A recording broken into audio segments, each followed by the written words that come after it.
Baik. Kita dah sampai topik yang ke-15 dalam buku ataupun topik yang ke-8 kalau mengikut DCI. Iaitu Capital Budgeting Technique and Practices. Okey. Dia lebih kepada technical calculation. So kat sini, better siapa yang strong dekat time value of money, dia ada advantage. Sebab most of the teknik yang digunakan akan mengguna pakai time value of money.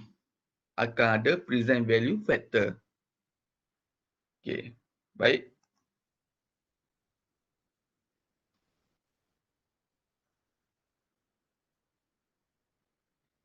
So, what is capital budgeting? Okay. Capital budgeting adalah kita nak, orang kata, kita nak fokus kepada projek ataupun investment yang memberikan keuntungan yang maksimum. Okay. As for example, bajet yang ada, iaitu modal, okay, capital, limited. Let's say kita company hanya ada 1,000 saja bajet. Okey, dengan bajet 1,000 ni, dia nak kembangkan bisnes dia semaksimum yang mungkin. Perlukan ramai pekerja. Dia perlukan tempat yang baik, lokasi yang strategik. Dia perlukan alat, bantuan ataupun mesin yang boleh support dia punya bisnes. Dia perlukan pada masa yang sama bahan-bahan yang berkualiti pada kos yang rendah. Okey, itu adalah dia punya strategi. So, each of the strategi ada kos dia. Dia perlukan kos untuk tambah pekerja, untuk meningkatkan produktiviti bisnes.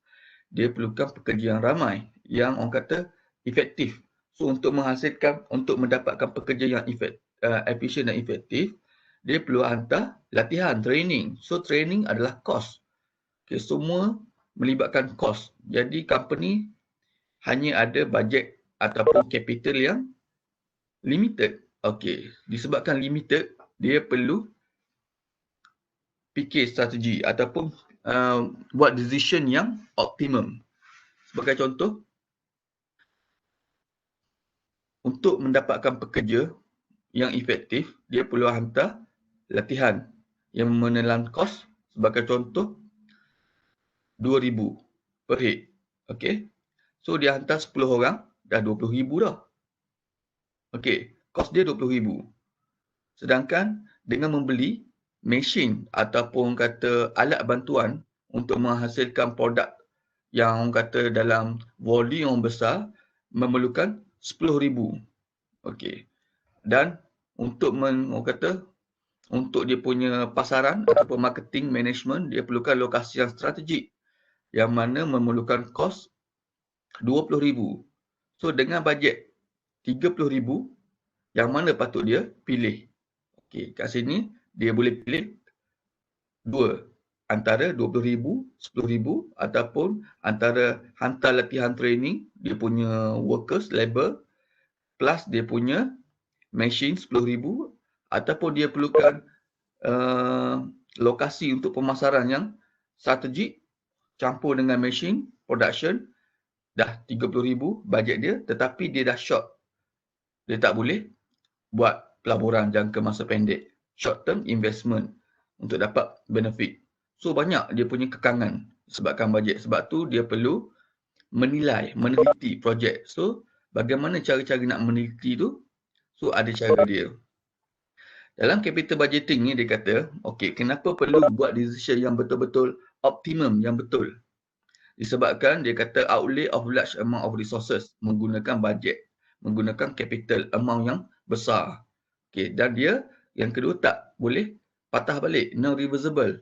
Once dia beli mesin sebagai contoh, okey, dia tak boleh, contoh dia beli mesin, dia kata, oh saya tersilap buat keputusan, sebenarnya saya perlukan pemasaran yang efektif. So dia jual mesin tu. So apabila dia jual mesin tu, dia tak boleh jual dengan harga yang asal. Contoh dia beli dengan harga 10,000, mesin dah jadi second hand value, mungkin separuh harga, 5,000. So, dia dah kekurangan kerugian sebanyak 5,000. So, dia perlukan betul-betul optimum. Once dia buat keputusan tu, dia tak boleh patah balik. Okey, sebagai contoh, dia hantar pekerja dia pergi training, 20,000. Okey, seramai 10 orang.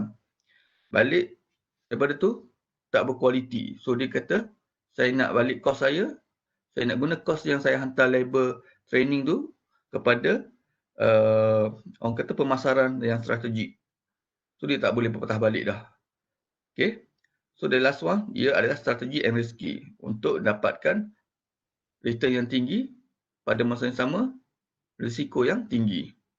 So, ini antara dia punya kenapa? Sebab perlunya ada capital budgeting. Seterusnya, okay, evaluation, proses for capital budgeting ni, bagaimana penelitian yang dibuat, ada 5 step. Okay. Step asas yang pertama, identify potential capital investment. Okay. Dia shortlisted. Contohlah, company nak buka cawangan baru. Okay. Dia dah ada cawangan di Gong Badak. Tapi dia nak buka cawangan di sekitar Terengganu, di luar kawasan Kuala Nerus. Jadi dia perlu, orang kata, penelitian. Okay. Yang mana dia perlu buka. Sama ada di Kemaman, okay, di Kuala Terengganu, Dungun, okay, Setiu, ataupun Besut. So, dia perlu identify the potential capital for investing. Seterusnya, dia akan fokus future net cash flow. Okay, dengan pembukaan dia punya cawangan yang baru, okay, branch yang baru, dia perlu fokus each of the branch tu berapa banyak generate income.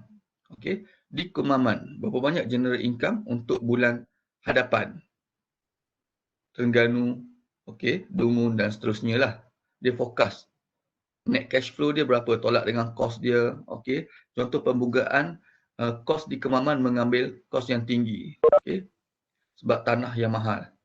Harga tanah semasa yang tinggi. Berbanding dengan Setiu yang rendah. Okay. Jadi, generate cash flow dia berapa, tolak dengan kos, initial cost dia. Jadi, berapa cash dia punya keuntungan bersih. Okay. Kita boleh, pertama, identify dan kita boleh tentukan dia punya projected future cash flow dan juga net cash flow. Lepas tu, lepas kita dapat kedua-dua tu, kita teruskan dengan analyze dia punya potential investment. Okay. Analisis baik dan buruk dia lah. And then, choose among alternative investment when the resources are not sufficient to fund all profitable project. Andai kata, kelima-lima projek yang kita shortlisted tu, kita mampu untuk kita ambil semuanya. So, kita ambil semua. Andai kata, kita punya capital, budget terhad. Jadi, kita terpaksa pilih among the best option yang kita dah analisis tu. Dari segi keuntungan, dari segi kekangan dia, dari segi cabaran dia. Okay, untuk pelaksanaan tu, kita tengok yang mana lagi, orang kata better untuk kita pilih sebagai investment capital. Last, lepas kita dah pilih option dah, kita dah pilih option tu, okay. Last, memang kita tak boleh patah balik. Apa yang kita perlu buat adalah kita audit, okay, kita monitor. Okay, adakah dia on track dari segi penyediaan generate dia punya income, cash flow tu, meet the target, okay, seperti mana yang kita project, atau seperti mana yang kita, orang kata, unjurkan ataupun kita jangkakan.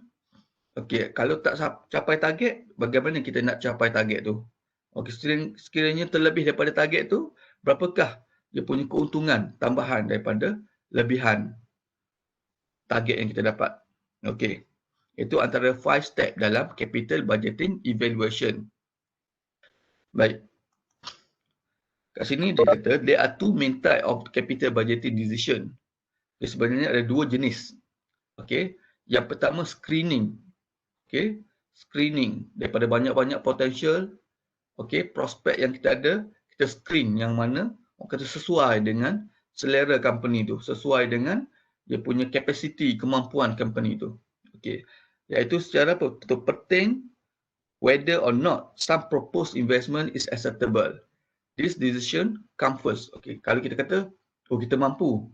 Contohlah, company tu berkapasiti 10,000 kemampuan dia untuk invest dalam mana-mana aktiviti dia punya ni, business. Dan dia boleh screen potential buka cawangan ni hanya menelan kos 2,000 dalam dia punya capacity, kemampuan dia. So dia boleh pertimbangkan pertimbangkan untuk accept. Ataupun kita tengok peluang yang ada melebihi kemampuan yang ada, iaitu 20,000 double. So better dia cari option yang lain. Tak perlu dia short term borrowing. Okey.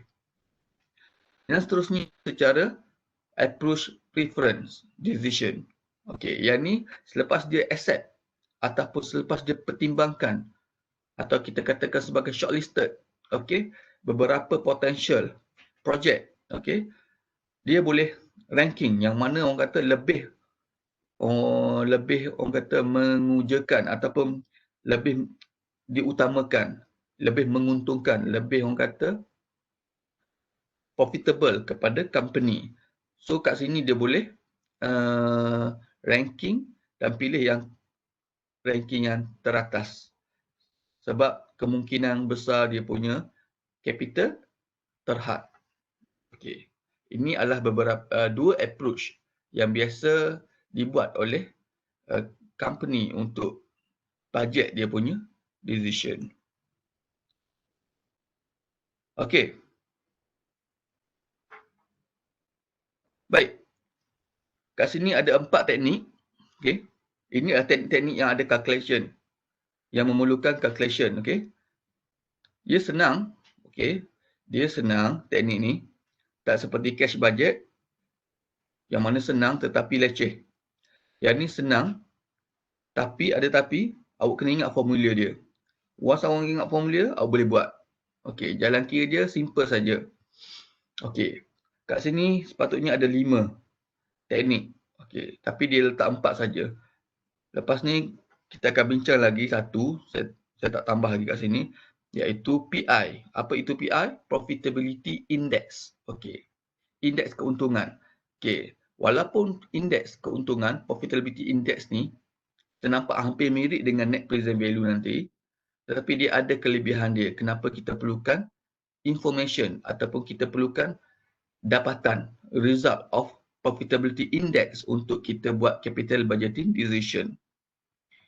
Kita pergi dulu kepada accounting rate of return. Okey, ini adalah salah satu contoh, okey, bagi menerangkan teknik-teknik yang di atas. Dia kata kat sini, Metal is evaluating a proposal to invest in a new children's MP3 product that would require an upfront investment of $1 million. Ini adalah contoh di mana company tu nak invest, okay, untuk memajukan lagi dia punya bisnes dia. So dia perlukan R&D.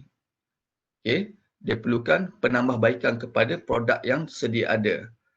Jadi produk ni untuk meningkatkan lagi dia punya quality produk, terpaksa menelan kos sebanyak $1 million.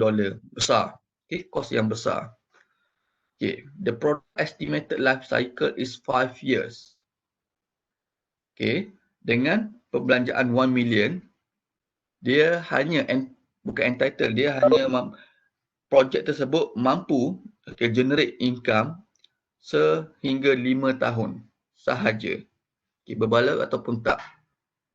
Kat sini kita perlukan analisis, okay, untuk buat decision. So Metal estimate the new product income over the next 5 years as follow. Okay. Berikut adalah dia punya detail, okay, income statement, okay, kena dengan projek ini. So sales revenue adalah 700,000. Cash operating cost 320,000.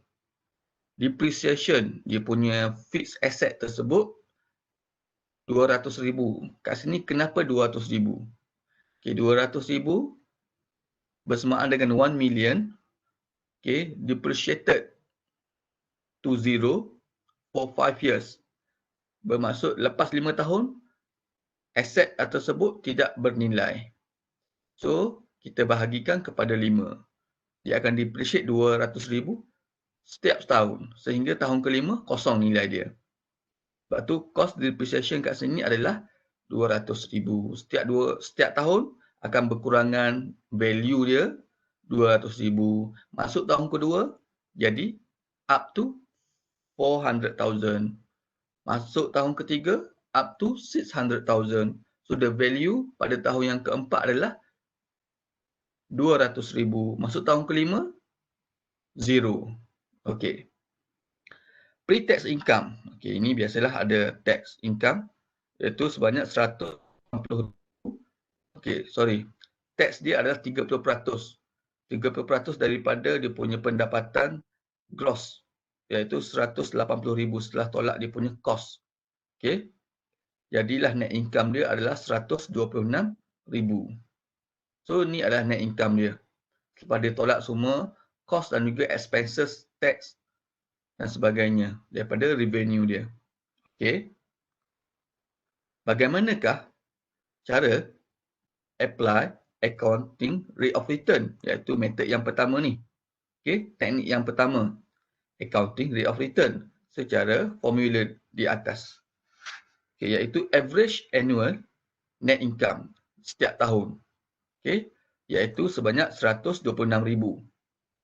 Setiap tahun dia akan dapat 126,000 net income, pendapatan bersih setelah tolak dia punya depreciation cost. Okey, cost susut nilai aset tersebut. Tolak dia punya tax. Okey. So, pendapatan yang sepatutnya 700,000 ni setahun, tolak semua kos hanya ada 126,000 sahaja. Okey, baik. Setiap tahun bahagi dengan initial investment 1 million which is divide by 2. Dapatlah dia punya bacaan accounting rate of return. So, kat sini average annual income 126,000 bahagi dengan 1 million divided by 2, 500,000. Jadi dapat 25.2%. Ini adalah bacaan, okay, result findings daripada accounting rate of return. So, apakah maksud bacaan ni? Adakah ia bagus? Kurang bagus? Okay, kita tengok rule of thumb dia. Decision rule, kat sini dia kata accept the project if its ARR, accounting rate of return, is greater than the company target rate of return. Otherwise, reject it. Maknanya kat sini, kita kena compare target dia berapa sebenarnya. So, adakah company meletakkan harapan keuntungan 50% dengan adanya projek MP3 tersebut?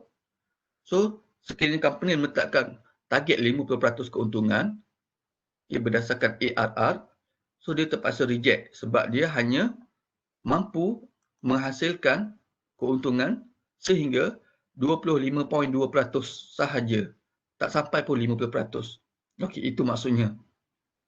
Sekiranya company kata, okey, sekiranya keuntungan tu dapat mencapai 10%, kita accept the project. Jadi kat sini, dapatannya adalah 25.2% melebihi target. So, kita boleh pertimbangkan untuk terima. Okey, terima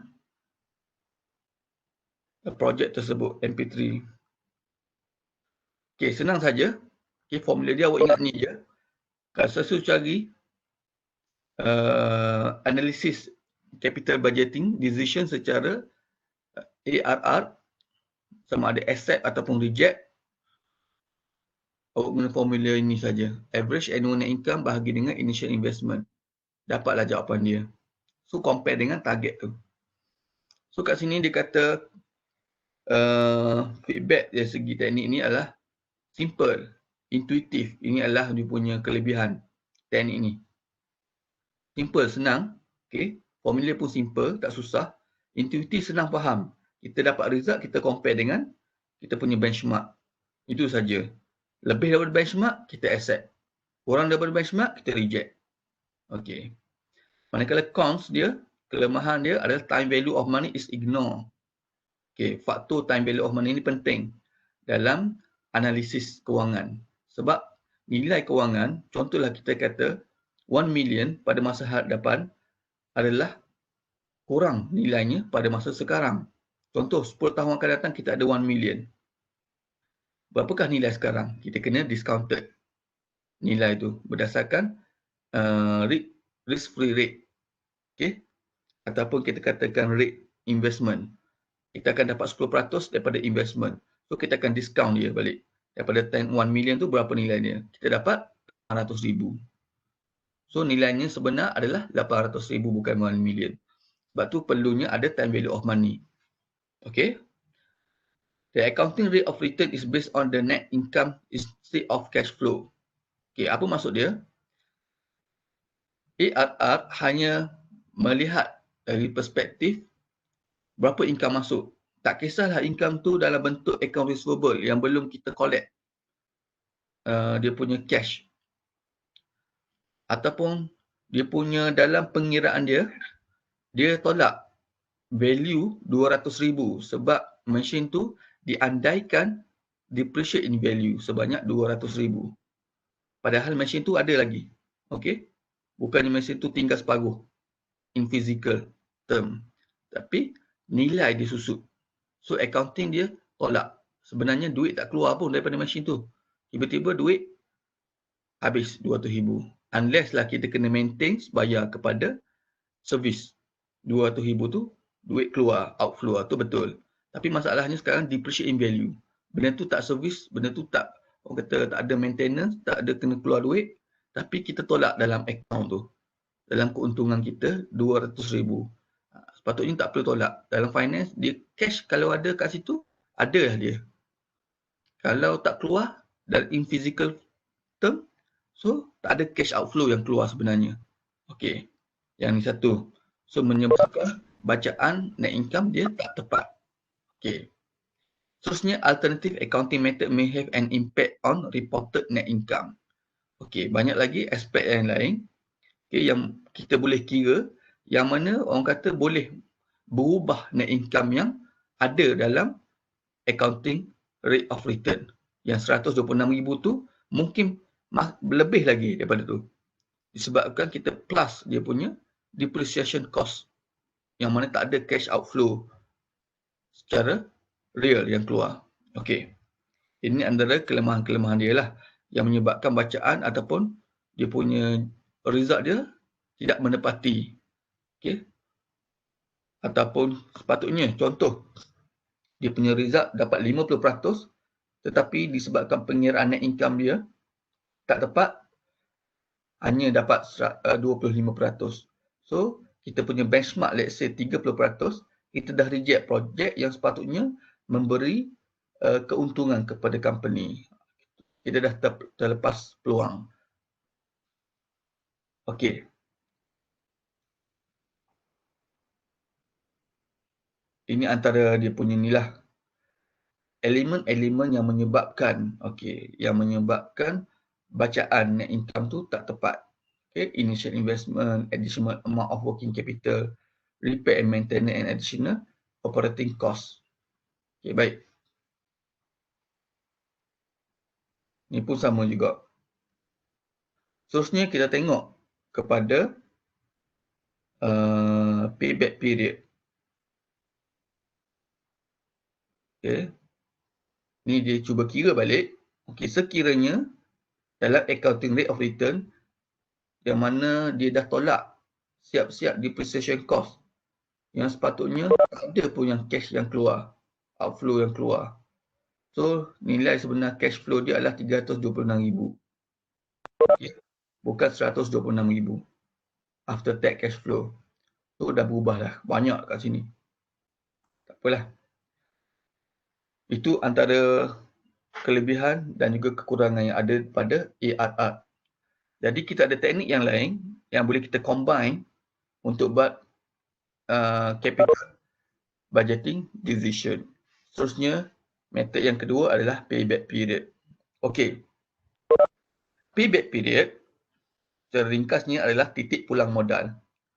Sebagai contoh, kita ada 10,000 dan 10,000 kita masuk dalam pelaburan. Bilakah kita dapat balik 10,000 tu? Okey. Contohlah kita berniaga pasar malam. Jual air dengan menelan kos sebanyak RM100. Okey. Hari pertama kita jual tak dapat lagi RM100. Kita dapat RM20. Hari ketiga RM50.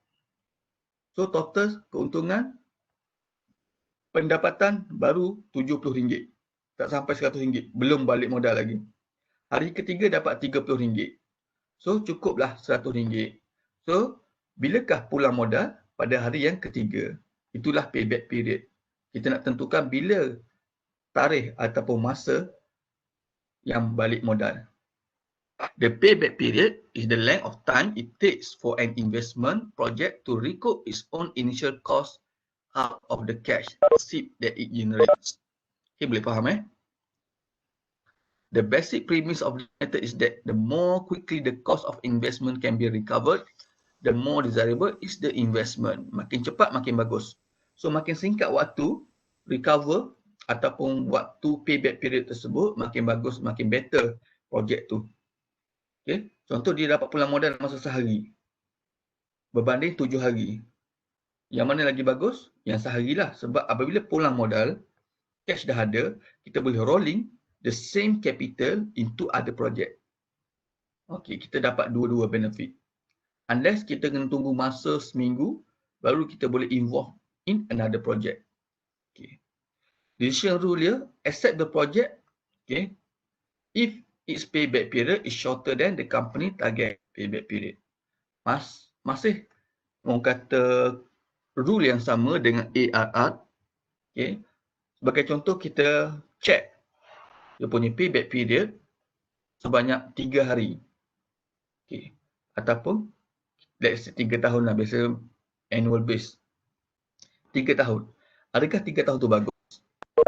So, bagaimana nak tentukan sama ada 3 tahun itu, orang kata adequate ataupun bagus ataupun tak, kita kena bandingkan dengan target, dengan company. So, company kata, kita perlukan cash yang mana dilaburkan dalam masa setahun untuk digunakan dalam operasi yang lain. Jadi kat sini, payback period should be less than 1 year. Above 1 year, kita reject. Sebab kita perlukan modal tu balik untuk kita run another operasi. Okey, itu dia punya ni lah. Rule of thumb dia. So, cara kira dia macam mana? So, kat sini mengguna pakai example yang sama. Okey. Kita ada formula yang simple yang menyebabkan payback period ni senang untuk dikira. Okey, iaitu initial investment divided by annual net cash flow. Sama dengan dia punya formula ARR. Bahagi je, dapatlah jawapan dia. So, kat sini, initial investment. Yang tadi, average net income. Sekarang, initial investment dia berapa? 1 million. Okey. Divided by annual net cash flow. Okey, pastikan kat sini, dia bukan net income yang 126,000 tu. Dia adalah cash flow kat sini. Okey, cash flow. Dia letakkan term cash flow. Yang mana duit saja yang orang kata dipertimbangkan. Kat sini dia dah tambah balik depreciation value yang 200,000 tu, yang tak ada pun duit keluar, dia masuk balik dalam cash flow. Jadi total yang sebenarnya dan cash yang ada adalah 326,000. 326,000 tu hasil daripada cash inflow tolak dengan cash outflow. Cash inflow 700,000 pada tahun tu. Okey. Tolak operasi kos dan tolak tax. So balance dia 326,000. So dalam payback period, kena hati-hati, bukan kita bahagi dengan net income, kita bahagi dengan net cash flow. Cash inflow tolak cash outflow. Okey, kat sini bahagi dapat 3.07 tahun. Okey, maknanya pada tahun ketiga berapa bulan. So 0.7 ni bahagi dengan 12 lah untuk dapatkan bulan ke berapa. Okey, baik. Senang je. Sekiranya dia punya annual net cash flow ni berbeza-beza. Tahun pertama 300,000, tahun kedua 200,000, tahun ketiga 500,000, tahun keempat 100,000, tahun kelima 200,000. So kita tak boleh guna formula ni. Okey, kita guna secara manual, secara table. Okey, ini adalah contoh. Okey, contoh yang lain yang mana dia punya cash flow dia berbeza-beza. Okey, lihat di sini. Okey, dia punya pada tahun pertama investment yang dibuat kos menelan sebanyak $1 million. Okey, dengan kos ni dia dapat generate income pada tahun pertama 250,000. Okey. Balance yang ada lagi yang belum balik modal 750,000. Masuk tahun kedua, okey. Modal masih lagi ada 750,000 yang belum return. So, tahun kedua dapat generate cash flow sebanyak 300,000. Okey. So, balance lagi ada 450,000. So, masuk tahun ketiga, kita dapat net cash flow sebanyak 340,000. So, adakah dah balik modal? Kita tolak dengan balance 450,000 ni, masih ada 110,000 lagi. Kita masuk lagi tahun keempat, tengok berapa kita dapat cash flow. Kita dapat net cash flow sebanyak 375,000. And then, kita tolak lagi amount modal kita yang balance tu, kita dapat lebihan sebanyak 265,000. So, dah balik modal dah. So, balik modal pada tahun ke sebelum tahun yang keempat, selepas tahun yang ketiga. Okey, macam mana nak decide tu? The payback period is somewhere between year 3 and year 4. Okey, so cara nak decide tahun yang spesifik tahun tu adalah tahun yang ketiga tambah dengan 110,000 balance modal yang belum lagi return divide by future cash flow pada tahun yang keempat. Future net cash flow pada tahun keempat iaitu 375,000. Dapatlah 0.29. Okey, iaitu total tahunnya adalah 3.29 tahun. Ini adalah cara pengiraan payback period. Okey. Dia tak guna formula macam awal tadi. Dia sebabkan unequal net cash flow, annual net cash flow, jadi dia kira secara tradisional, one by one. Yang tadi pun kita boleh kira secara one by one. Tapi, rugilah masa sebab kita boleh guna shortcut. Divide macam tu, dapat jawapan dia yang sama dengan method yang kita buat table ni. Okay. Jadi, kita tengok dulu. Apabila soalan suruh cari payback period, tengok dulu. Net cash flow dia sama tak sama. Kalau sama, tak perlu kita terus buat table. Sebab ada yang student, dia tengok suruh cari payback period, dia terus guna table ni buat. Sedangkan annual net cash flow dia sama saja. So, rugilah masa dia. Sepatutnya masa yang ada, dia berjawab soalan lain. Sebab tu, dalam finance, ada yang tak cukup masa jawab. So, kat sini kita kena work smart lah. Tengok dulu soalan macam mana, baru kita decide nak kira tu.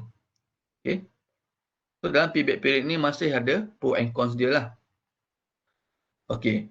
Pro dia, terbalik kat sini.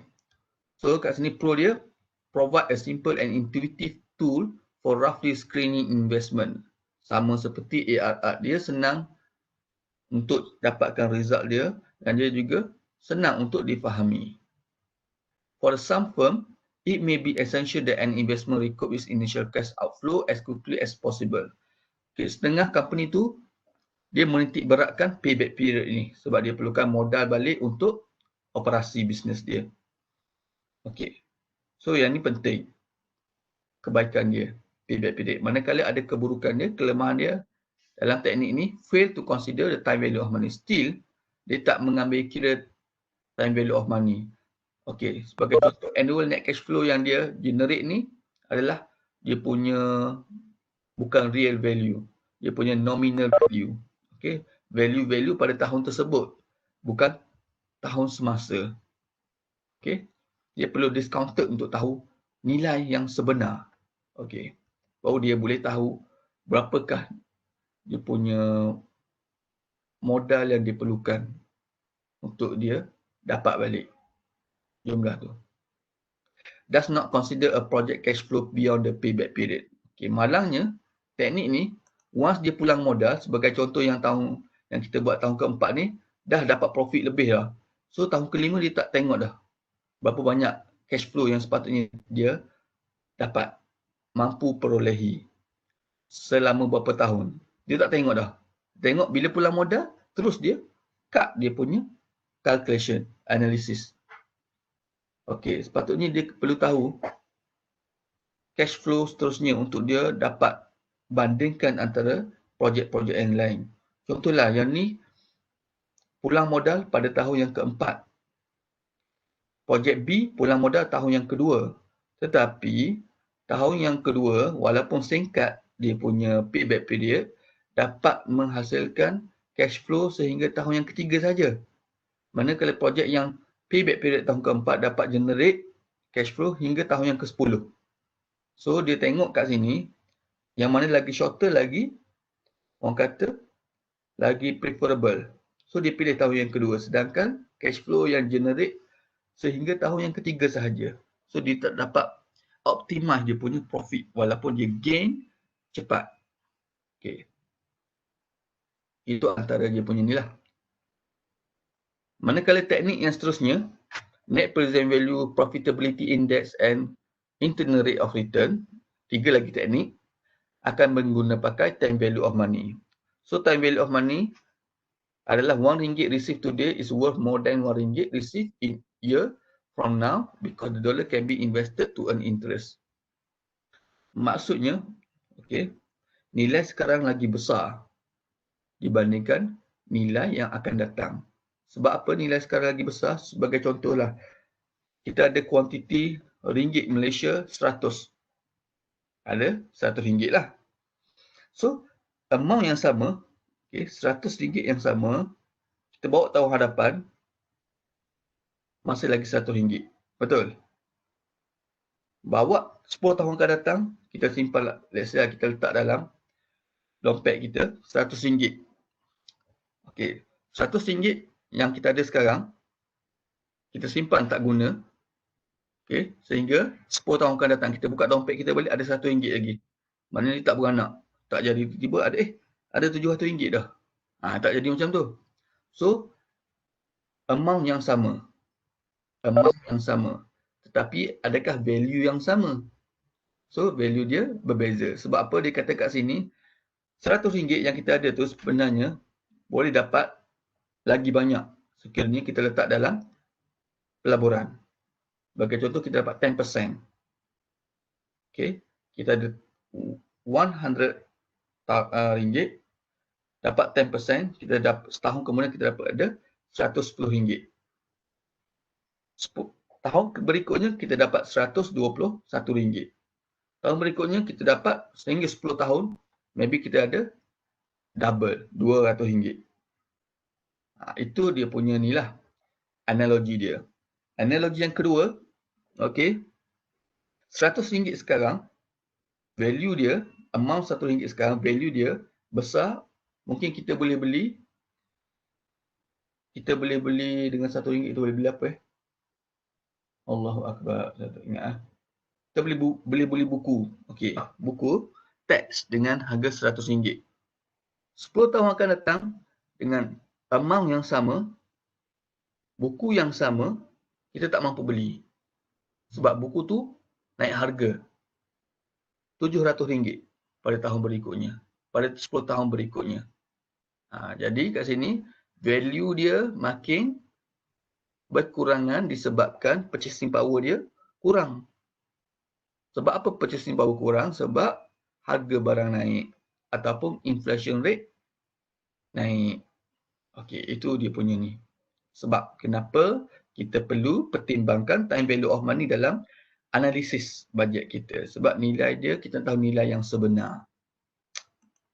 Okay, now look at capital budgeting method secara NPV and IRR. Net present value. Okay. Analysis emphasizes on discounted cash flow. So kat sini kena strong lah time value of money. So kena faham method present value. Okay, bagaimana nak kira present value factor, bagaimana nak kira present value secara formula. The reason is that accounting net income is based on accrual that ignore the timing of cash flow into and out of an organisation. Okay, cara nak kira dia, choose a discount rate iaitu K. Okay, discount rate dia 5% ke, 7% ke, 10% ke terpulang. The minimum required rate of return dia lah yang ditetapkan oleh company tu.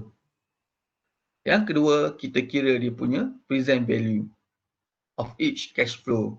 Contoh tadi, kita ada tahun 326,000. So, berapakah cash flow dia? Present value cash flow tersebut. Okay. Lepas tu, kita tolak dengan cost yang kita keluarkan. Contohlah, cash flow yang pertama, tahun pertama kita present value. Cash flow tahun kedua kita present value. Cash flow tahun ketiga kita present value dan total present value cash flow tu berapa? Contohlah kita dapat 800,000. Total dia. Tolak dengan cost 1 million. Okay. NPV, net present value adalah initial cost, initial outlay, okay. Cost kita, modal yang dikeluarkan 1 million tolak dengan total present value yang kita dapat. Tahun 1, tahun 2, tahun 3. Okay. Negatif 200,000. So, NPV negatif, tak adalah keuntungan, kita dapat kerugian. Sebab itulah kita tengok dalam aspek accounting rate of return, kita positif. Tetapi sebenarnya kita negatif 200,000. Nah, itu perlunya kita guna time value of money. Kita tengok kat sini. Dia punya decision rule dia. Okay. Decision rule kat sini, dia bukan lagi benchmark daripada company. Tetapi dia tengok dia punya intrinsic ataupun dia tengok dia punya value dia, result tu berapa.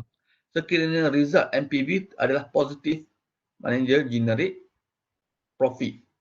So acceptable. Okay. Dia boleh pertimbangkan untuk ambil projek tu. Sekiranya zero, still acceptable sebab dia dapat pulang modal dia. Contohlah, dia punya total present value tahun pertama, kedua, ketiga adalah 1 million. Tolak dengan cost 1 million, totalnya adalah zero. So, tak ada rugi, tak ada untung. Okay, since it promise a return equal to required rate of return, so dia accept the project. Okay. Sebab kat sini, present value dah orang kata discount based on dia punya required rate 10%. Okay. Yang mana 10%, 1 million berdasarkan 10% discount rate. So, dia dah dapat keuntungan 10%. Walaupun pada hakikatnya NPV dia kosong. Kalau positif, bermaksud dia punya pulangan dia adalah melebihi 10%. Okey, boleh?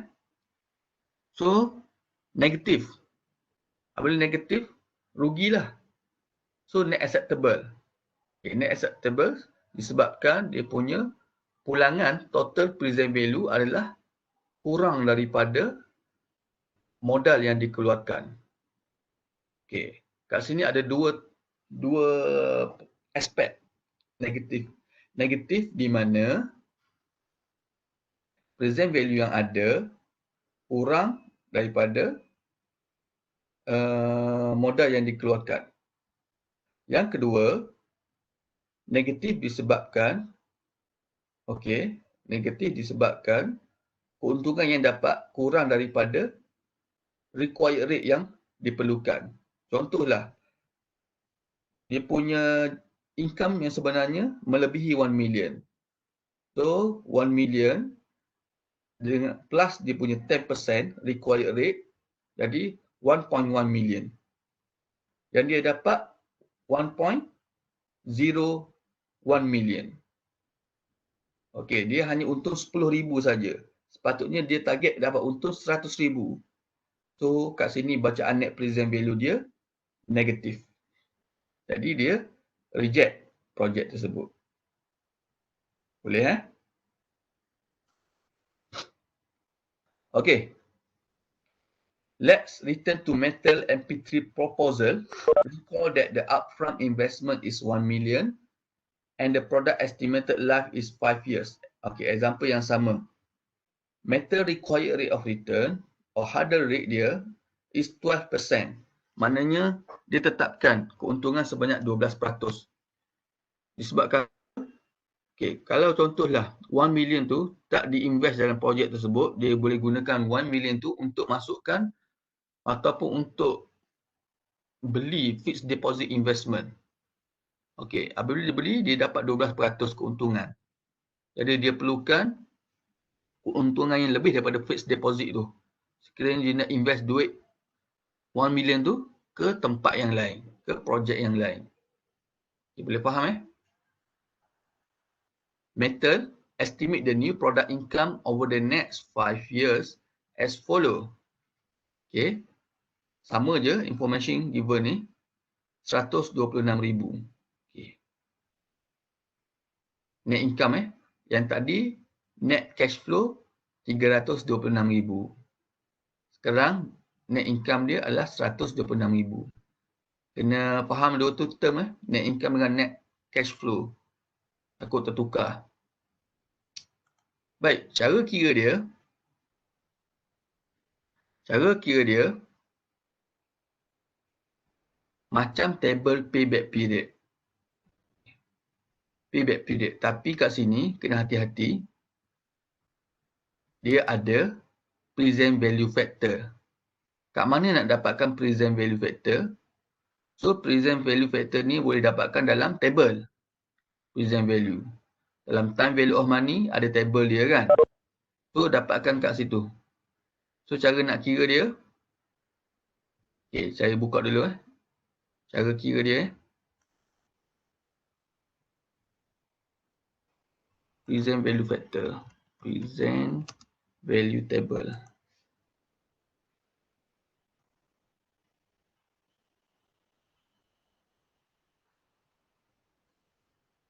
$12. Okey.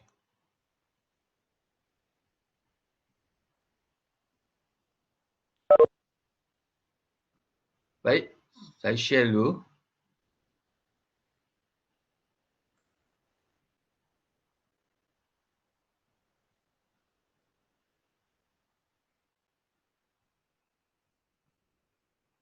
So kat sini, okey. Awak boleh buka present value table. Okey. 12% kita rujuk kepada 12%. Jangan tertukar dengan annuity present value table. Ini adalah present value table. Okey. 12% kita ambil untuk 5 tahun bacaan. Okey, tahun pertama, tahun kedua, tahun ketiga, tahun keempat, tahun kelima. Berdasarkan soalan. Kalau soalan bagi 10 tahun, 10 tahun awak kena ambil. So awak salin kat sini 0.8929. Kalau dalam slide tadi 0.893. Okey, 0.780. 0.712. 0.636. 0.567. 0.567. Okey. Ini adalah dia punya present value table. Factor dia kat sini. Okey, dapat Salin balik. Okey. Salin balik point-point tu. Kita tengok slide balik. Okey. Kat sini adalah dia punya present value factor yang diambil dari table present value. So, dia punya cash flow, okey. Tengok bukan net income. Cash flow. Jadi kita ambil 326,000. Tahun semasa atau tahun present, iaitu kosong, kita keluarkan modal sebanyak 1 million. Okay.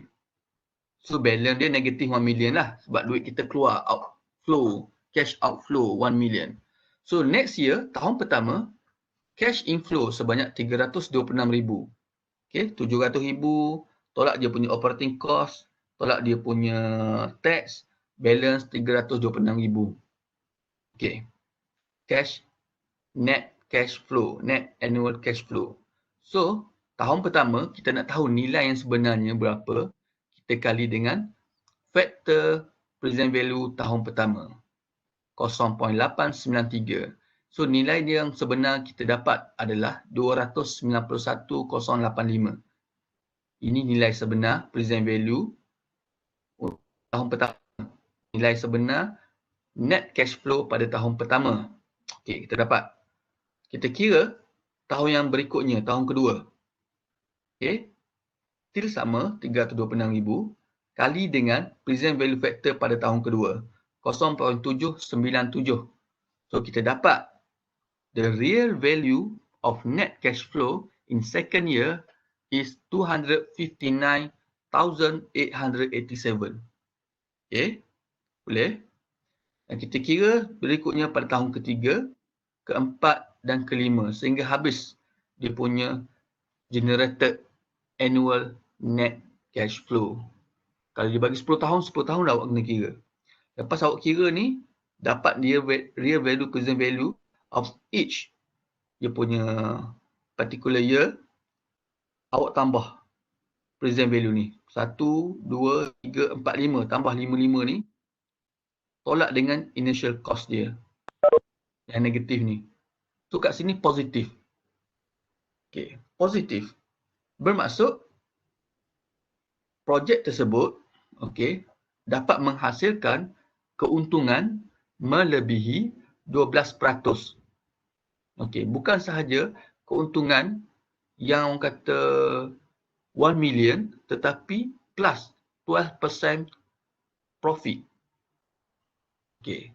So 175,000 ni ataupun kita katakan nilai yang ni memberi maksud profit yang generate from the investment of 1 million ni mungkin 15%. Okay. Sebab kalau 12% kat sini kosonglah nilai dia. Okay.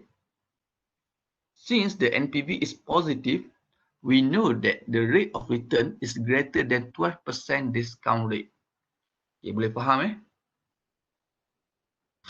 Okay. Tengok metode seterusnya. Kat sini, shortcut pengiraan. Jalan pengiraan shortcut. Okay. Panas pula.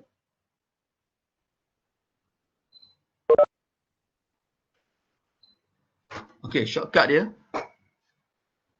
Kita tengok bahawa cash flow annual dia sama setiap tahun. 326,000. Nampak sama kan? Jadi kat sini, cadangannya, kita hanya kali satu sahaja present value factor.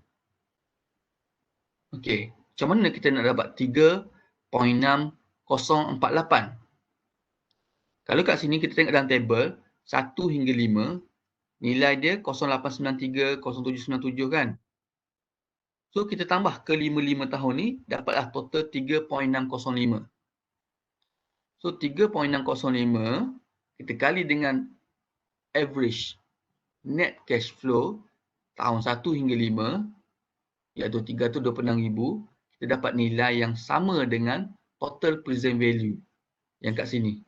Kita tambah yang ni, yang ni, yang ni, yang ni, yang ni, sama dengan kita kali, iaitu 1.175165 million. Okay. Tolak, dapatlah nilai yang samalah net present value dia. Okay, boleh faham Sekiranya dia punya annual net cash flow dia berbeza-beza, kita kena kira secara tradisional ni lah. Okay, buat table macam ni, buat kolom ni one by one, kira barulah dapat jawapan yang sama. Okay, boleh faham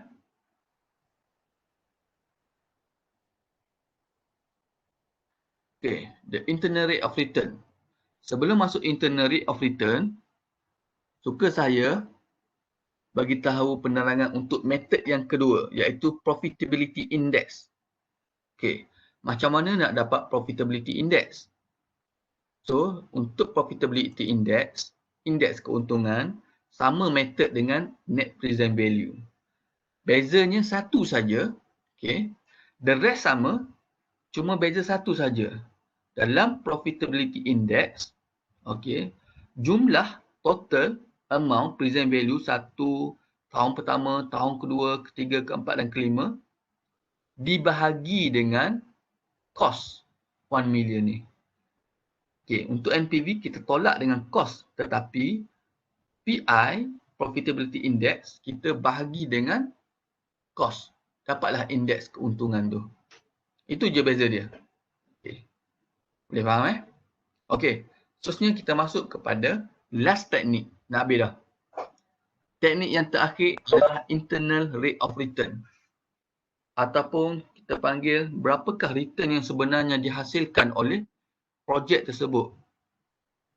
Sebagai contohlah, projek tu required dia adalah 12% saja macam tadi. Tetapi kita tak tahu berapakah kemampuan projek tu untuk dapat keuntungan. Let's say lah kita kira tadi, kita assume 15%. Okey, 15%. So, peratusan ataupun keuntungan yang sebenarnya adalah tinggi. So, kat sini kita nak tengok projek yang mana sama dengan target company tu. Boleh faham So, berapakah nilai rate tersebut? Kat sini kita nak cari rate.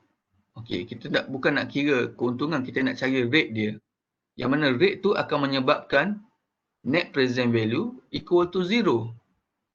Okey, boleh faham So, modal kita, contoh 1 million, generate income untuk 3 tahun. Tahun pertama, 500,000. Okay.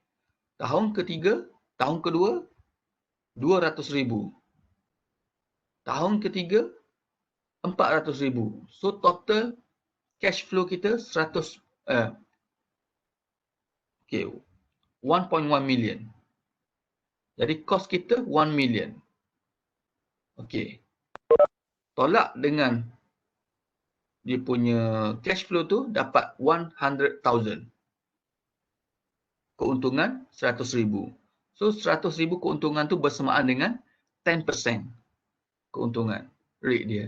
So IRR adalah 10%.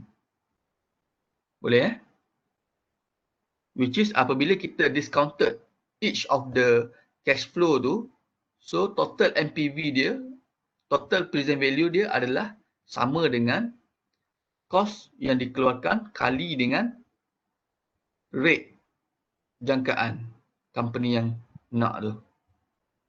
Contoh, 1 million invest dalam investment dapat 10%, dapat 1.1 million.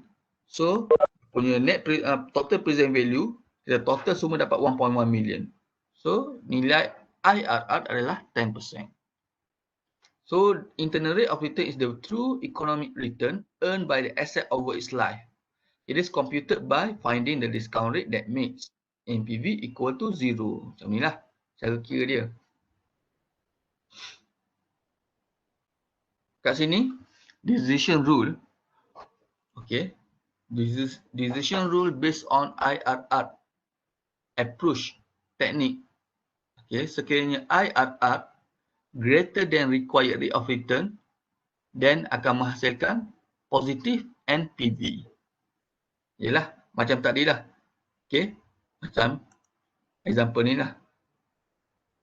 175,000. Positif lah NPV dia. Sebab keuntungan yang sebenarnya melebihi 12%. Okay. Internal rate of return equal required rate of return. Then NPV equal to 0. Yang ni. Sekiranya bacaan kat sini kosong. So, present value dia samalah dengan nilai required dia 12%. Last one, internal rate of return less than required rate of return. So, menghasilkan NPV negatif. Okay, so kat sini kita nak dapatkan yang box tengah ni. Berapakah internal rate of return dia?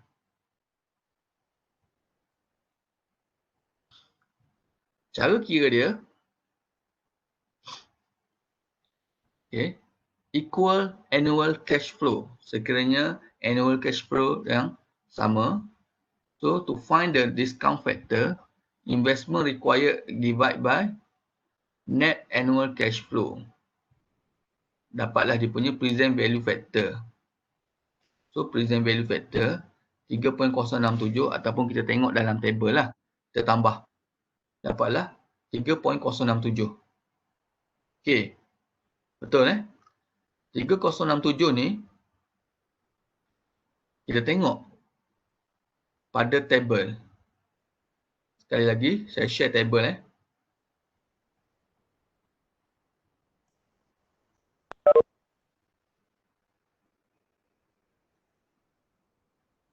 Okey, kalau tengok pada table ni hanya 15% saja.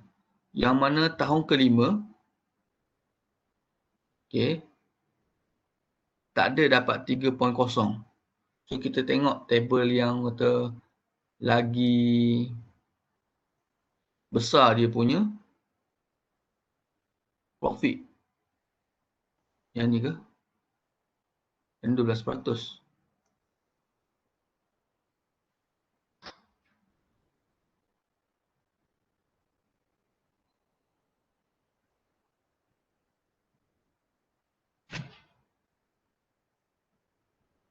Ada berapa? 15, 12, 10. Ini berapa? Ada table 15 saja ni. Ini ada. Okay, table ni.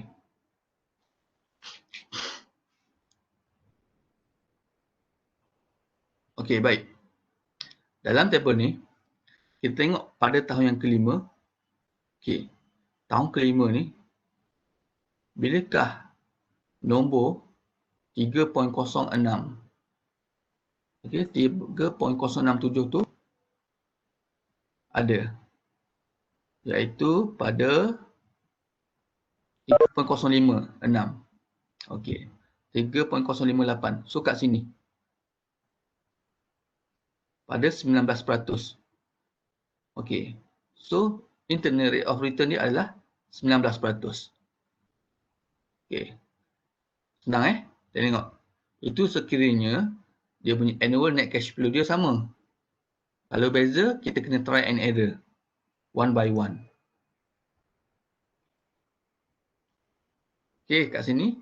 Tadi dia kata 1 million in investment ataupun initial cost dia bagi dengan net annual cash flow dia 326,000.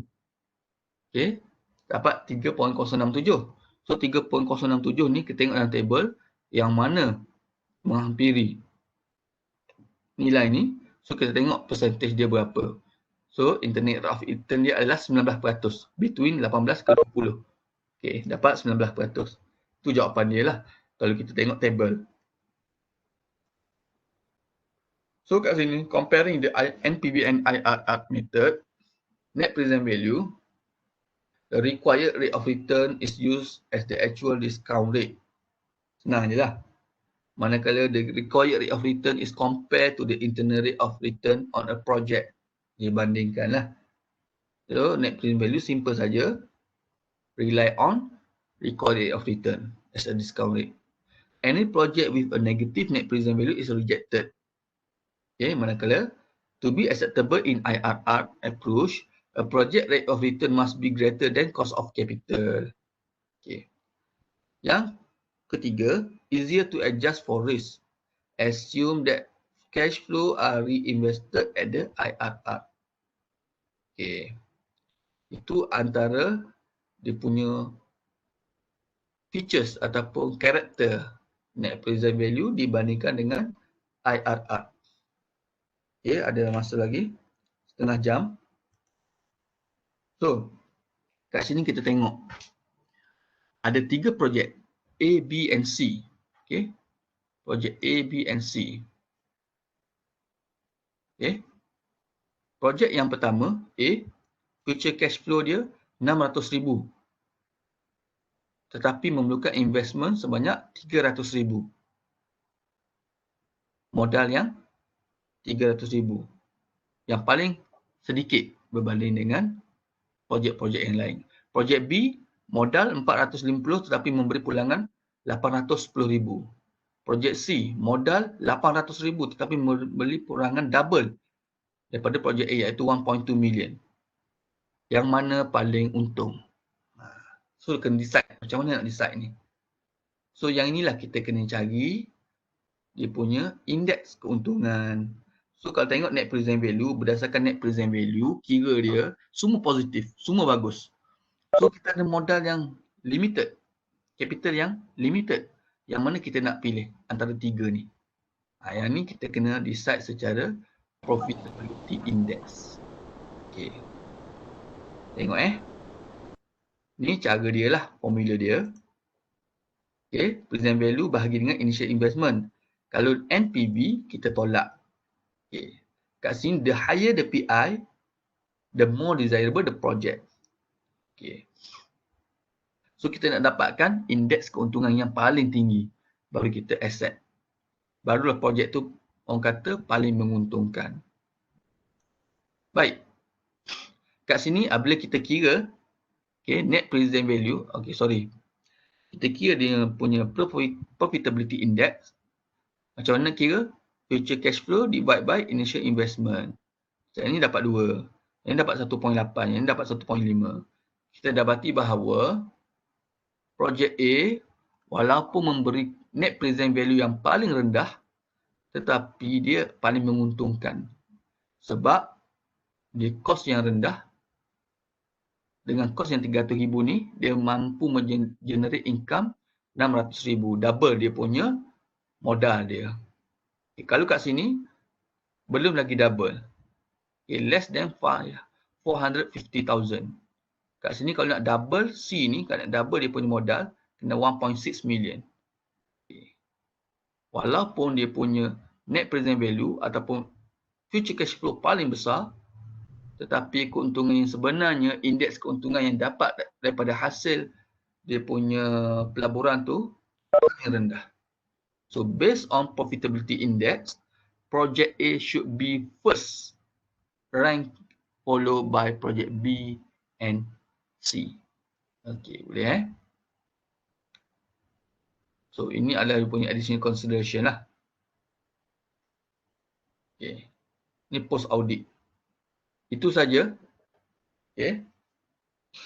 Bagi chapter capital budgeting techniques and decision practices. Lepas ni akan ada